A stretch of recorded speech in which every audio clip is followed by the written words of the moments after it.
Hi, everybody. I'm Bill Sanders, and this is Watch Art Sci, the art and science of watch collection.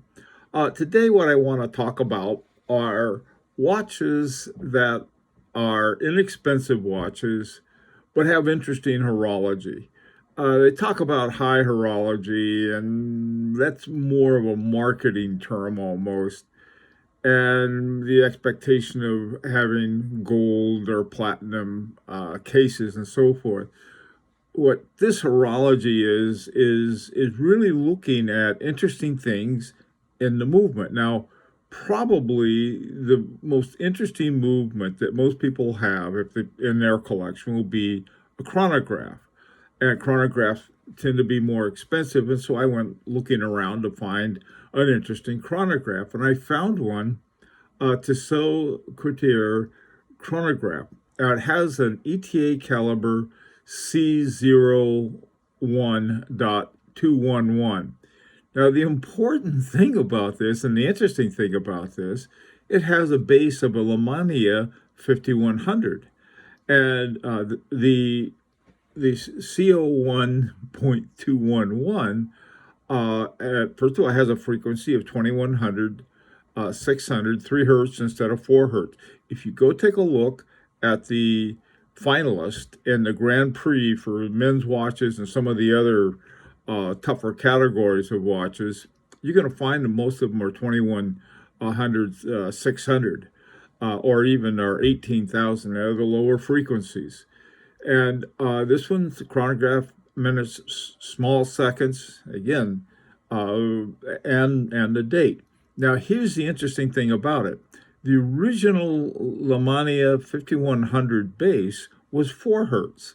And so this thing has, I think, a lot of interesting things in terms of the horology, because not only is the chronograph, but how they took a base of a very good movement, the Lemania 5100, and then they factored it down to 2100 to handle more of the functions that are on a chronograph. So that's one, that nine. I found it. That's the list price. MSRP is $925. So that was a pretty easy one. Now this next one is another favorite of mine. I don't know why, but it's a Mulehe Glashütte Panova Blau. It's it's got this adjustment in it called a woodpecker. Now, the base movement on here is a Salida 200-1. Now, the Mulehe version is automatic with the woodpecker neck regulator. Again, under $1,000, $999. Cool field or sports watch. And if you look at the woodpecker, what you have is that you have this adjustment screw, and you can see how sort of the beak of the woodpecker comes around to the other side of the, I guess you might call it sort of a woodpecker anchor. And between that, you see the post, I'll call it the post, or the beak, if you want, of the regulator. I mean, this is normally on a, well, not normally, but on most curve regulators, what you have, you just have that little part sticking out from on the regulator, and you can take a toothpick or something and adjust it back and forth. But you get a much finer one with a woodpecker regulator. I love that name. Okay, now these next two both have interesting aspects to it. First of all, the Hamilton Jazz Master Regulator. Here you have on regulator watches have separate dials for each of the different functions they have. Now here you have a minute, hour, and second hand, and notice that they have the posts for those all are on separate. They're all separate. You don't have any, I don't know, co-post, I'll call it that, like you have on some watches. But in other words, each one has a set. Usually you'll have, like you have on the that Mito right next to it, what you'll have is that you'll have the, here you have 3 hands on one post, and the second hand, and then the hour and the minute hand right there in the middle.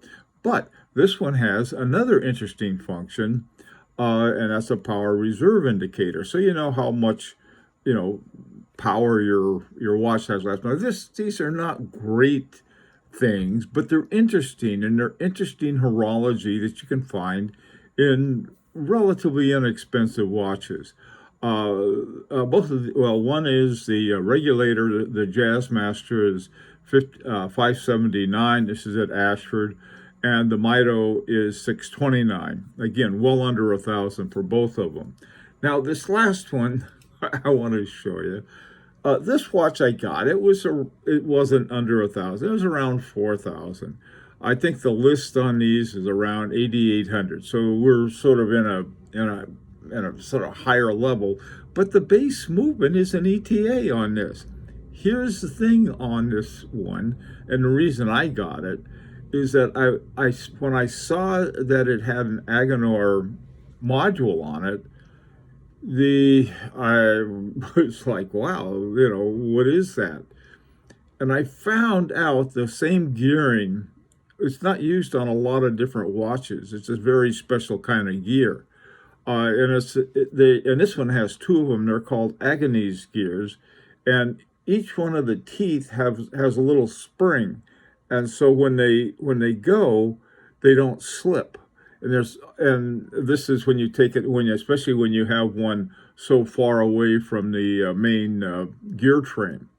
Now, I found one on the watch, one of the watches that it was originally used on, and it was 220,500 euro. I mean, like, and here it is on this $4,000. I know it's not cheap, and a Chaumet is not one that people say, oh yeah, I'm gonna run out and get a Chaumet for the horology. Well, boy, I tell you, this one, and it's not. It's sort of. There are all kinds of other ones you can look at. I was trying to, what is it? Lacroix, Maurice Lacroix watches. They have a lot of neat retrogrades and some other watches like that. So if you start looking for interesting horology, you can get a watch that's what you may see punching way above its weight and a lot more fun.